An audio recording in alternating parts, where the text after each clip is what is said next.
Hello everyone, welcome back.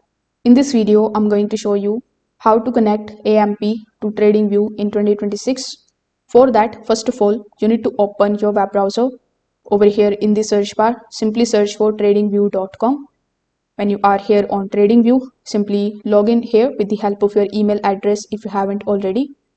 After doing this, hover over to the top, hover over to products, then click on the option of super charts so that it could launch any of the default charts in front of you. The chart doesn't matter here. We just want to come here on this particular page. Now, when you are here, click on the option of trading panel in the bottom left hand corner of the screen. Now, it is going to show you the list of all of the brokers which you can basically connect with your TradingView account. In order to see the full list, simply click on the option of show all brokers.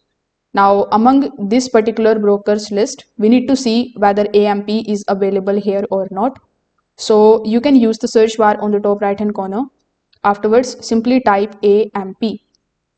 When you type it, as you can see, we have AMP available here. So it's a good thing.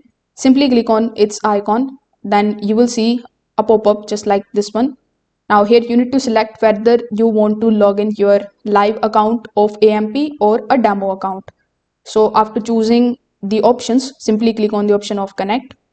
Now, as soon as you click on the option of connect, it is going to redirect you on the AMP portal, basically on the login page where you just have to provide your username and password associated with your TradingView account and sign in. So this way you will be able to easily connect AMP with your TradingView account in 2026. If this video helped you out, consider subscribing to the channel and liking the video. Thanks for watching.